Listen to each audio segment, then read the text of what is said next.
আসসালামু আলাইকুম। আপনারা যারা অর্থাৎ গ্রামের মধ্যে খুবই অল্প জায়গায় 4 থেকে 5 বেডরুমের বাড়ির ডিজাইন করতে চাচ্ছেন, তাদের জন্য এই বাড়ির প্ল্যানটি। আমি আজকে আপনাদেরকে এই বাড়ির প্ল্যানটিতে কী পরিমাণ মালামাল লাগবে, কত টাকা খরচ হবে এবং জায়গা লাগবে এবং কী পরিমাণ রড লাগবে আমি ডিজাইনে সম্পূর্ণ উল্লেখ করে এবং খরচ সহ বিস্তারিত এবং জায়গার মাপ সহ বিস্তারিত আলোচনা করব। ভিডিওটি না টেনে দেখতে থাকুন। আপনারা এই যে এখানে একটা প্ল্যান দেখতে পাচ্ছেন, এটা হলো একটা বাড়ির ফ্লোর প্ল্যান। এই বাড়িটিতে মোট জায়গা আছে প্রায় 1600 স্কোয়ার ফিট। দেখেন পোস্ত আছে 33 স্কোয়ার ফিট এবং দৈর্ঘ্য আছে আমাদের 44 ফিট 6 ইঞ্চি এবং বারিন্দা আছে দুই পাশের বারিন্দা সহ 51 ফিট 10 ইঞ্চি। প্রথমে দেখতে পাচ্ছেন এখানে এই পাশে পোর্ট দিয়ে আমাদের কি অর্থাৎ 4টা bedroom, drawing bedroom, master bedroom এবং কমন বেডরুম এবং সাথে দেখেন একটি ড্রয়িং রুম, অর্থাৎ মোট 5টি বেডরুম আছে এই বাড়িতে।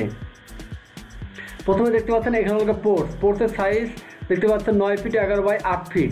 আমরা পোর্ট দিয়ে প্রথমে ড্রয়িং রুমে যাব। দেখেন ড্রয়িং রুমে যাওয়ার পর প্রথমে আমাদের ড্রয়িং রুম আছে, অর্থাৎ drawing room 9 feet 3 by 13 feet 6, খুবই সুন্দর এবং অনেক বড় ড্রয়িং রুম। আর দেখেন হাতের ড্রয়িং রুমের হাতের ডান পাশে এবং বাম পাশে দুটো বেডরুম আছে 11 ফিট বাই 13 ফিট এবং 11 ফিট বাই 13 ফিট 6 ইঞ্চি। এই পাশের বেডরুমটা একটু 6 ইঞ্চি বড়। পাশেই দুইটা অর্থাৎ বেডরুমের সাথে মাস্টার বেডরুমের সাথে দুইটা কিন্তু বারিন্দা আছে 10 ফিট বাই এবং 3 ফিট 6, খুবই সুন্দর এবং বারিন্দার সাইজগুলো দেখতে পাচ্ছেন এবং মানে স্ট্যান্ডার্ড সাইজে বারিন্দা এবং বেডরুমগুলো স্ট্যান্ডার্ড সাইজ। এবং এই পাশে হাতের ডান পাশে যে বেডরুম আছে বেডরুমের সাথে একটি অ্যাটাচ টয়লেট আছে। অ্যাটাচ টয়লেটের সাইজ হলো 5 ফিট 6 বাই 7 ফিট এবং পরে আমাদের দেখেন রুমের অর্থাৎ মাঝখানে আমাদের dining space 17 feet 3 by 14 feet, অর্থাৎ অনেক বড় কিন্তু ডাইনিং স্পেসটা। আমাদের সিঁড়ির ভিতরেও অর্থাৎ এটা হলো 3 স্টেপের সিঁড়ি। দেখেন 11 ফিট 12 ফিট বাই 9 ফিট 10, অর্থাৎ ড্রয়িং স্পেস, ডাইনিং স্পেস এবং সিঁড়ির স্পেসটা অনেক বড়, এখানে অনেক জায়গা পাওয়া যাবে। এরপর দেখেন এখানে আমাদের একটি মাস্টার অর্থাৎ অ্যাটাচ কমন টয়লেট আছে। কমন টয়লেট অর্থাৎ 7 ফিট বাই 5 ফিট। কমন টয়লেটটাও অনেক বড় টয়লেট, অর্থাৎ কমন টয়লেটের সাইজ স্ট্যান্ডার্ড সাইজ আমরা মাপা রাখা হয়েছে। পাশে দেখেন আমাদের ব্যাক সাইডে অর্থাৎ বাড়ির পিছন সাইডে আমাদের দুটো কিন্তু বেডরুম আছে। দেখেন পিছন সাইড বেডরুমের সাইজ 11 ফিট বাই 15 ফিট। এটা হলো অনেক বড়, অর্থাৎ কমন বেডরুম হিসেবেও ব্যবহার করতে পারবেন। বিভিন্ন গেস্ট আসলেও আপনারা এই বেডরুমটা ইউজ করতে পারবেন। দেখেন মিড পয়েন্ট আমাদের kitchen room 9 feet 1 by 9 feet 9 inch, আমাদের সুন্দর এবং বড় কিচেন রুমটা আছে। আর দেখেন এই কর্নার আমাদের বেডরুম 11 ফিট 6 বাই 14 ফিট, অর্থাৎ বেডরুমটাও অনেক বড়। পাশেই আমাদের দুইটা বেডরুমের সাথে বারিন্দা, সামনেও বারিন্দা, আমাদের পিছনেও কিন্তু বারিন্দা, অর্থাৎ 4টা বেডরুমের সাথেই আমাদের কিন্তু 4টা বারিন্দা আছে।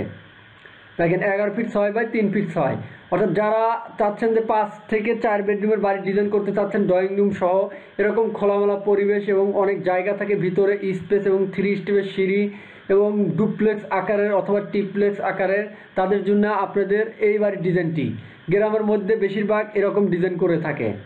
দেখতে পাচ্ছেন পাশেও আমাদের সেম, এটা হলো টিপিক্যাল ফ্লোর, অর্থাৎ 2 তলার জন্য। আপনি চাইলে এই বাড়ির ডিজাইনটি 2 তলা এবং 3 তলাও কমপ্লিট করতে পারেন। আর 2 তলা কমপ্লিট করলে আপনি ভবিষ্যতে চাইলে সিঁড়ির নিচ দিয়ে এখানে এন্ট্রি দিতে পারেন, এখানে একটি ওয়াল দিতে পারেন। দেখতে পাচ্ছেন এই রুমটা হলো 3 তলা, অর্থাৎ টিপিক্যাল ফ্লোর। আর পাশে আমাদের দেখতে পাচ্ছেন অর্থাৎ মেজারমেন্ট দেওয়া আছে আমাদের কতটুকু জায়গা কি পরিমাণ, অর্থাৎ 51 ফিট 10 বাই অর্থাৎ 33 ফিট। এখানে আমরা কম বেশি করলেও এই ফ্লোর প্ল্যানটি আমরা করতে পারবো। দেখেন dining space 14 feet 5 by 13 feet 10 এই পর্যন্ত। এখানে চাইলে একটা ফ্রিজ রাখতে পারবেন 9 ফিট 8 বাই 9 ফিট 11।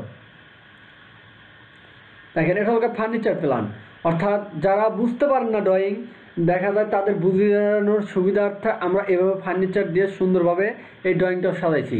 দেখেন কত সুন্দর আকারে এখানে ড্রয়িং, এটা বেডরুম, এই পাশে একটা বেডরুম, মানে বেডের ফার্নিচার পাড়া থাকলে বুঝতে পারবেন এটা বেডরুম।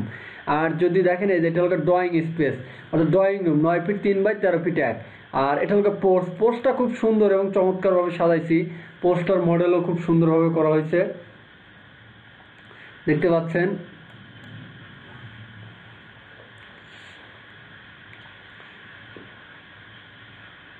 এটা হলো স্টেয়ারের এখানে কমন অর্থাৎ টয়লেট, এখানে হলো ডাইনিং স্পেস অর্থাৎ আমাদের অর্থাৎ লাঞ্চ করার জন্য যে টেবিল, এখানে আমাদের ডাইনিং টেবিল বসানো আছে দেখতে পাচ্ছেন। আর এটা হলো কিচেন রুম কিন্তু বড়, অনেক তাক থাকবে, অনেক কিছু থাকবে।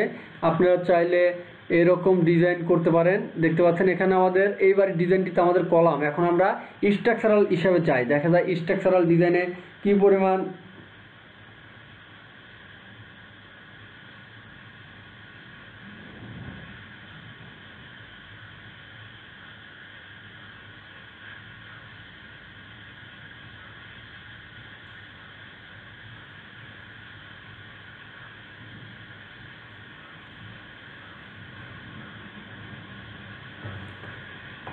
আমাদের কলাম দেখতে পাচ্ছেন এখানে 4টা কলাম, 4 কর্নার আমাদের 4টা কলাম, এবং মাঝখানে আমাদের দেখেন 2 4টা 4 4 8 4 12 4 16 17 18টা, মোট 16টা মেইন কলাম এবং 2টা কলাম আমাদের পোর্টসের জন্য। এখানে আমরা নর্মাল অর্থাৎ 12 মিলি রড দিয়ে এই ডিজাইনটা করতে পারবো।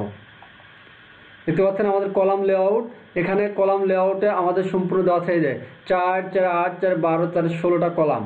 আপনারা চাইলে 16টা এবং 1টা 2টা কম বেশি করেও এইবার ডিজাইনটি করতে পারবেন। আর এখানে 16টা কলাম দেওয়ার কারণ হলো আমাদের রুমের পার্টিশন, অর্থাৎ যদি আমরা কলাম কম ইউজ করি দেখা যায় আমাদের রুমের ভিতরে পড়ে অথবা লোড ক্যালকুলেশনে অনেক প্রবলেম দেখা দেয়। এই জন্য আমরা একটু কলাম বেশি দিয়ে কলাম সাইজ কমিয়ে দিয়ে লোড ক্যালকুলেশন করে কলাম সাইজ আমাদের কম আসছে আর এই পরিমাণ কলাম আসছে। এই জন্য আমরা 16টা কলাম ইউজ করছি। দেখেন রুমের ভিতরে কোনো কলাম নাই, কোনো বিম নাই। এটা হলো কলাম লেআউট। আমাদের কলাম সাইজ দেওয়া আছে দেখেন C1 10 এবং C2 12x12, C3 অর্থাৎ 10x12, C2 10x12 অর্থাৎ 12 12 10 12। দেখেন কলামগুলো, এটা হলো কলাম লেআউট 10 10 10 12 12 এবং 10 12 কলাম। এটা হলো কলাম, অর্থাৎ আমাদের যে কলাম কি পরিমাণ রড লাগছে দেখেন। আমাদের লগা গেট বিমের নিচে 13x13 ক্লিয়ার এবং 10 10 এবং গেট বিমের উপরে 4টা 16 মিলি এবং আমাদের অর্থাৎ টাই আছে, অর্থাৎ ক্লিয়ার কভার 1.5 ইঞ্চি এবং টাই আছে 5 7 5, অর্থাৎ 5 থেকে 5 আর মিডলে 7 এবং তারপর 5। এভাবে আমরা এই ড্রয়িংটাকে সুন্দরভাবে সাজাইছি এবং রডের কাজগুলো খুব সুন্দরভাবে করছি। দেখেন এখানে ফুটিংয়ে আমাদের মোট অর্থাৎ 16টা, এবং আর আমাদের পোর্সের জন্য ফুটিং দেওয়া হয় না। যখন আমাদের বিল্ডিংয়ের কাজ প্রায় কমপ্লিট হবে সবসময় আমরা পোর্সের কাজ পরে করব। বিল্ডিংয়ের অর্থাৎ ডিজাইন দেখে তারপর আমরা পোর্সটা করলে খুব সুন্দর হবে। অনেক সময় দেখা যায় বিল্ডিংয়ের ভিউ হওয়ার পরে আমরা পোর্স চেঞ্জ করতে পারবো, এই জন্য আমরা সবসময় পোর্সের কাজ পরে করব। দেখেন আমাদের ফুটিং আছে 4 ফিট, 4 কর্নারে 4 ফিট করে এবং এই পাশে কর্নারে 5 ফিট করে।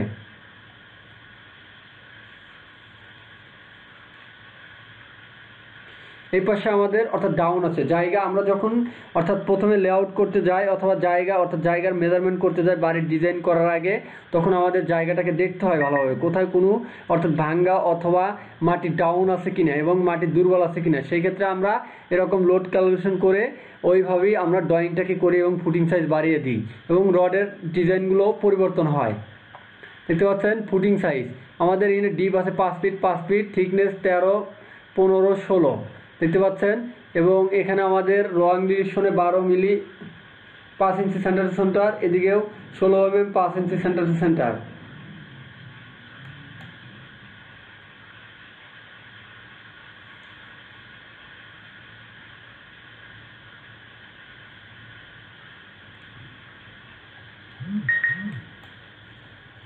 ফাউন্ডেশন ডিটেলস আমাদের দেখেন এই যে আমরা 3 ইঞ্চি বিগ সোলিং এবং 3 ইঞ্চি সিসি ঢালাই দিয়েছি। আমরা 1 ফিট নিচে স্যান্ড পাইলিং অর্থাৎ স্যান্ড দিয়ে আমাদের বিভিন্ন অর্থাৎ ওখানে আমাদের সুন্দরভাবে কাজ করে নিতে হবে। এরপর আমাদের এখানে ভীম কলাম ফুটিং সব ডিজাইন করা আছে। আপনারা যারা এইবারে ডিজাইনটি করতে যাচ্ছেন এবং এরকম ডিজাইন খুঁজছেন 5 বেডরুম 4 বেডরুম 3 বেডরুম, তারা আমার সাথে যোগাযোগ করতে পারেন। এবং এই বাড়িটিতে নির্মাণ করতে আমাদের রড লাগবে প্রায় 5 থেকে 5.5 টন এবং আমাদের